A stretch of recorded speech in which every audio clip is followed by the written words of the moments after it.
Assalamualaikum warahmatullahi wabarakatuh. Saudara semua, Om Swastiastu, salam kebajikan, nama budaya. 75 tahun silam, tepatnya 12 Juli 1947, Wakil Presiden Bung Hatta dan para tokoh koperasi Indonesia menetapkan 12 Juli sebagai Hari Koperasi.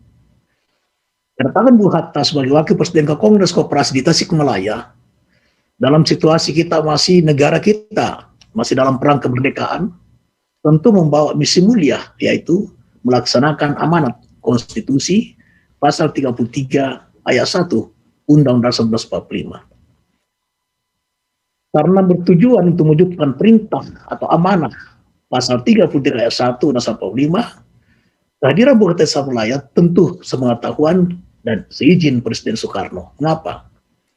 Karena Dwi Tunggal Soekarno-Hatta adalah pemandu, arah, pelopor, dan penggerak sistem ekonomi koperasi sebagai antitesa terhadap sistem ekonomi kapitalisme yang ditentang habis-habisan oleh para tokoh nasional sejak era pergerakan nasional. Bung Karno menentang keras imperialisme dan kolonialisme di dunia, termasuk di Indonesia, selama beratus-ratus tahun yang digerakkan oleh kapitalisme. Penderitaan rakyat Indonesia yang dijajah tidak kurang dari 350 tahun ditambah 3,5 tahun penjajahan Jepang itu mewarnai atau menyeliputi daripada para bangsa dalam sidang-sidang BPUPKI maupun PPKI, sehingga lahirlah visi besar Indonesia merdeka, adil, makmur, berdaulat, merdeka, dan bersatu.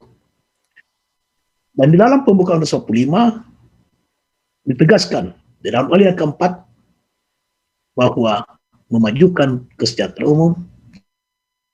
Dalam pembukaan Undang-Undang 45 itu tegas, memajukan kesejahteraan umum tidak mungkin bisa dilakukan oleh orang seorang, tidak mungkin dilakukan oleh perusahaan yang bersifat individualistis, hanya bisa dilakukan oleh koperasi. Dan juga telah ditegaskan di dalam Undang-Undang 45 pasal 33 ayat 1.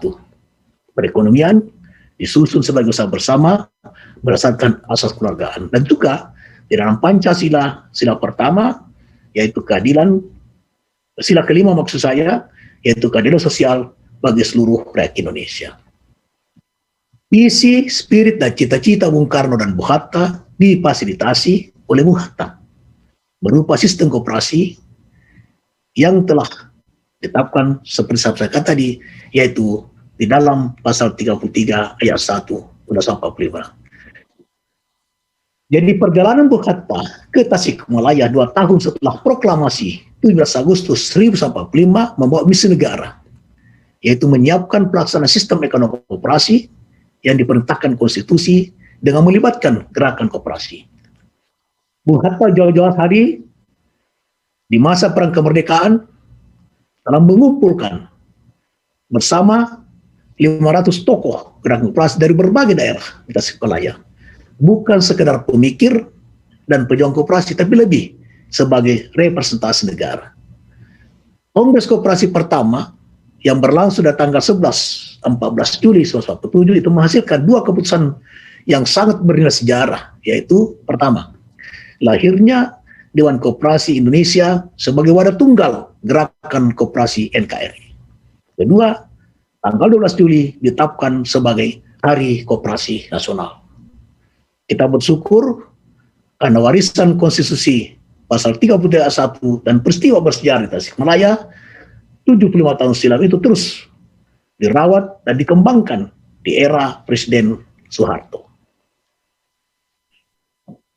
Bukan hanya berlaku undang koperasi dan berbagai peraturan-peraturannya, tapi juga berwujud dalam kebijakan khusus dan program-program nyata pemerintah koperasi di era Orde Lama, di era Orde Baru, yang begitu kuat dan mempengaruhi kehidupan sosial ekonomi masyarakat Indonesia, khususnya di pedesaan.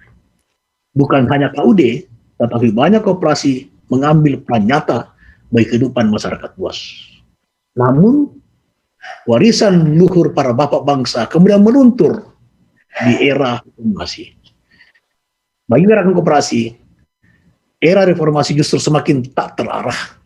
Dia biarkan bertumbuh dan berkembang tanpa perlindungan dan perlakuan khusus di tengah pasar bebas yang dimotori oleh kapitalisme global.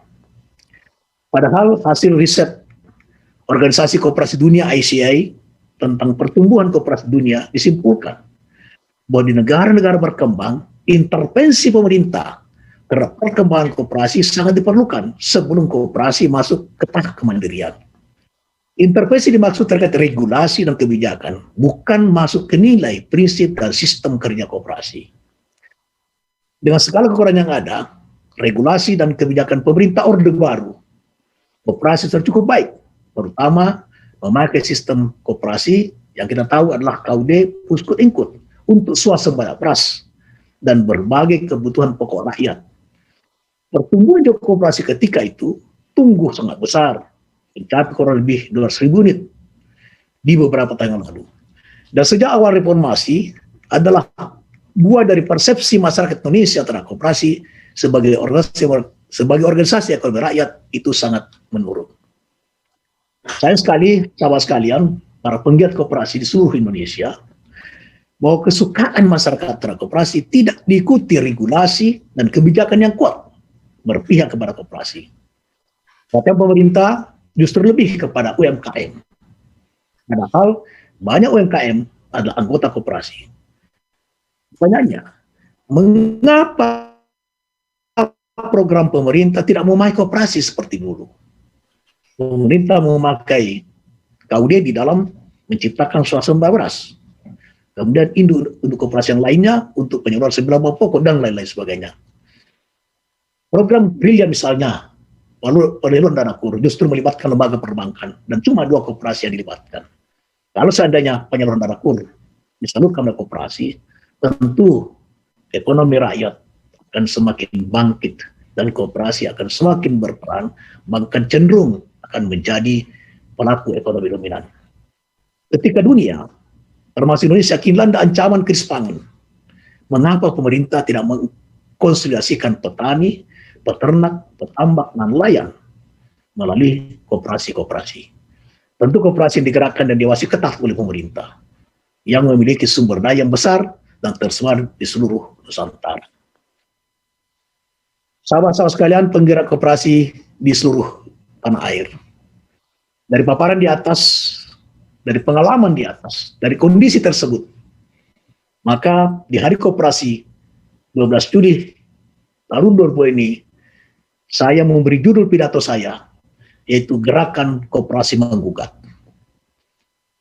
Judul ini karena saya terinspirasi judul pledoi Bung Karno, Indonesia Menggugat, tahun 1930 di depan hakim kolonial Belanda di penjara Sukamiskin, Bandung. Bung Karno bersama 2 tokoh PNI lainnya dituduh oleh pemerintah kolonial Belanda telah menghasut rakyat. Benang merahnya begini, Bung Karno dalam pledoinya menggugat sistem kapitalisme sebagai biang dari imperialisme kolonialisme, bahwa penderitaan rakyat Indonesia selama 350 tahun disebabkan oleh kapitalisme yang mendorong lahirnya imperialisme dan kolonialisme. Hari ini, di hari yang sangat keramat bagi kita, 12 Juli 2022, lewat pidato berjudul Gerakan Koperasi Menggugat, saya selaku Ketua Umum Dekopin menggugat negara dan pemerintah, dan saya mewakili Gerakan Koperasi menggugat negara untuk meluruskan sejarah tentang apa yang diluruskan adalah pertama, perintah konstitusi bahwa perekonomian sebagai usaha bersama berdasarkan asas keluargaan dan bangun saya sesuai dengan itu adalah koperasi.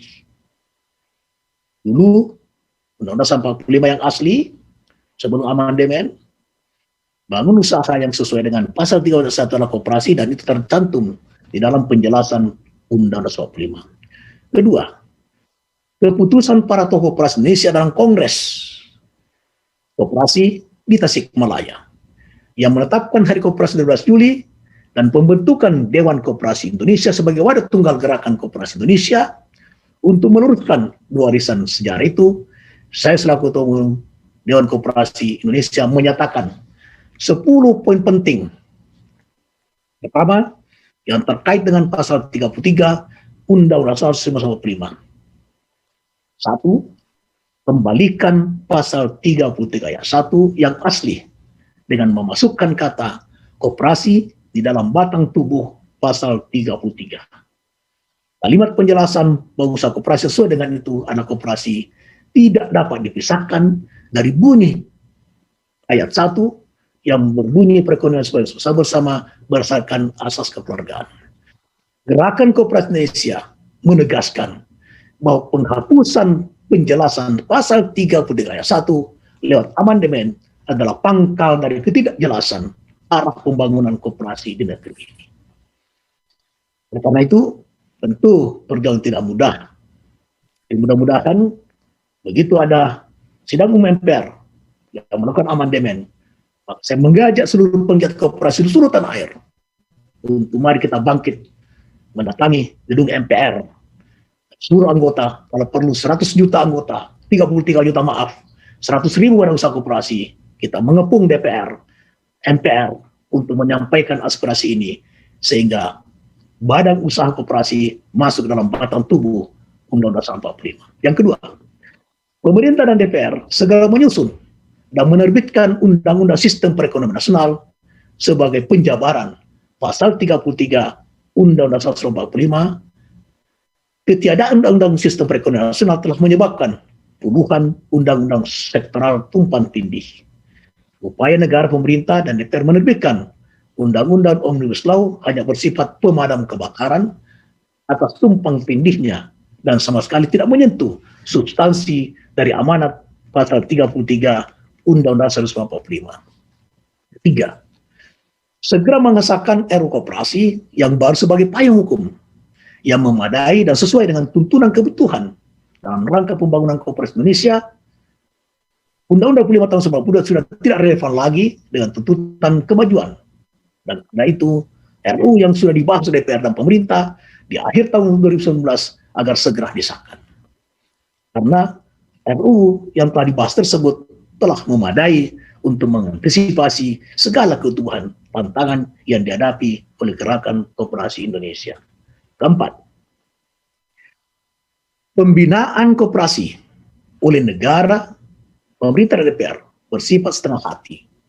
Beberapa fakta berikut menjadi indikasi.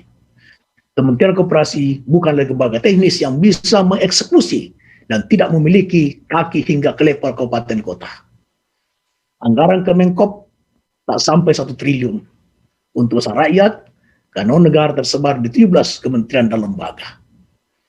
Perhatian negara terhadap BUMN sangat besar. Misalnya kalau BUMN mendapat dana penyertaan luar negara, BUMN mengapa koperasi tidak? Lembaga penjaminan simpanan khusus koperasi tidak ada. Ini ada apa? Siapa yang bermain? Fakta hari ini sejumlah koperasi mengalami gagal bayar uang anggota dan bangkrut. Beberapa waktu yang lalu kami menerima beberapa kelompok yang tergabung dalam anggota Koperasi Sejahtera Bersama yang berada di Bogor. Kami menerima bersama Wakil Ketua Umum, Mas Agung, Pak Sukri. Mereka telah menyampaikan penderitaannya atas salah kelola koperasi Pampinya tersebut. Dan itu merugikan anggota yang bernilai triliun, bukan ratusan miliar, tapi triliun rupiah. Kenapa? Dan kemana Kementerian Koperasi? Apa yang telah dilakukan dan bagaimana jalan keluar? Semua yang sangat besar. Dan insya Allah dalam waktu yang singkat, Dekopin harus membahas ini untuk mencari jalan keluar terhadap apa yang dialami oleh anggota Koperasi Simpan Pinjam Sejahtera Bersama. Ekonomi nasional berbasis ekonomi rakyat harus dikonsolidasikan secara sistematis, struktural, dan masif, lintas sektoral dengan melibatkan gerakan koperasi. Yang kedua, gugatan yang kedua terkait gerakan koperasi. Untuk melindungi nilai dan prinsip-prinsip koperasi, serta menjaga kedaulatan dan otonomi gerakan koperasi, maka gerakan koperasi Indonesia mendesak. 1. Pemerintah pusat daerah harus melibatkan Dekopin, Dekopin wilayah, dan Dekopinda sebagai lembaga gerakan dalam penyusunan regulasi, kebijakan, dan program strategis baik kebijakan koperasi di tanah air. Kedua, pemerintah segera mengesahkan anggaran dasar Dekopin hasil Munas 2019 di Makassar. Ketidaktegasan pemerintah mengeksekusi putusan Munas Makassar yang diperkuat oleh putusan negeri Makassar yang berkekuatan hukum tetap, sumber kekacauan organisasi Dekopin yang berdampak pada konsolidasi ratusan ribu kooperasi terakhir tidak berjalan sebagaimana mestinya. Ironisnya lagi, pemerintah sebagai regulator hari-hari ini memposisikan diri sebagai lembaga gerakan seperti tergambar pada surat edaran tentang peringatan Hari Koperasi 12 Juli. Padahal Harkopnas jelas-jelas bukan hari Kementerian Koperasi, tapi Harkopnas adalah harinya Gerakan Koperasi Indonesia, harinya para penggiat koperasi, bukan harinya para PNS koperasi. Yang saya maksud adalah bukan harinya pegawai negeri yang berbakti di Kementerian Koperasi. Yang ketiga, pemerintah harus segera membersihkan Gerakan Koperasi Indonesia dari intervensi kekuasaan maupun kepentingan kelompok-kelompok tertentu atau yang mempolitisasi daripada Dewan Koperasi Indonesia. 4. Terkait kekisruhan organisasi Dekopin, Gerakan Koperasi Indonesia mendesak negara dan pemerintah terutama, 1. Lembaga peradilan untuk tidak sekali-sekali mau diintervensi oleh lembaga kekuasaan maupun kepentingan apapun dari luar dalam meneliti perkara dan mengeluarkan putusan. 2. Lembaga DPR agar tidak dijadikan alat oleh kekuasaan maupun partai politik untuk melegitimasi dan mengkampanyekan oknum dan kelompok tertentu yang mengatasnamakan Dekopin seperti yang ditunjukkan oleh Komisi 11 dan Kemenpok yang menghadirkan oknum yang memproklaimkan diri sebagai ketua umum Dekopin. Ini sebuah pemandangan yang tidak elok dan indra mencederai dari Partai Demokrasi Bangsa Indonesia. Setelah kami lacak, ternyata ketua panjanya adalah dari sumber yang sama, dari suatu partai yang sama. Disitulah terjadi permainan, dan ini bukan berarti kita kecolongan, tapi itulah permainan. Dan kita harus lawan terus, bahwa politisasi Dekopin tidak boleh dibiarkan terus berlanjut. Yang ketiga, pemerintah agar berani dan tegas mengikuti putusan Pengadilan Negeri Makassar yang telah berkekuatan tetap tentang pelaksanaan dan hasil-hasil putusan Munas Dekopin 2011 Makassar. Mengikuti putusan PT UN tentang pendapat hukum Dirjen Kemenkumham, lalu minta fatwa adalah tindakan nyata-nyata mau melindungi oknum dan kelompok yang merusak kemurnian nilai, prinsip, dan sistem kerja Gerakan Koperasi Indonesia. Itulah sahabat-sahabat sekalian, dimanapun Anda berada, ada 10 sikap tuntutan yang saya beri nama Gerakan Koperasi Indonesia Menggugat.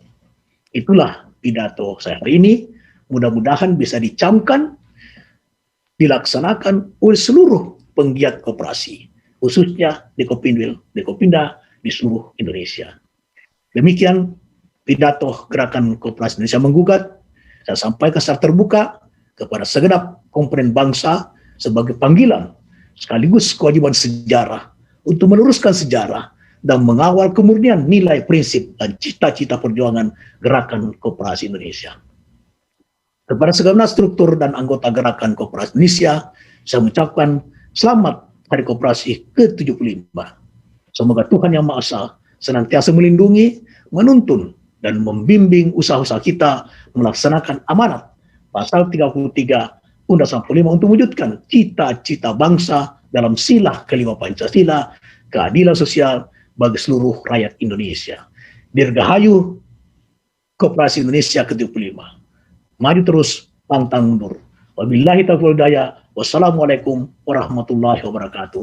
Om Santi Santi Santi Om.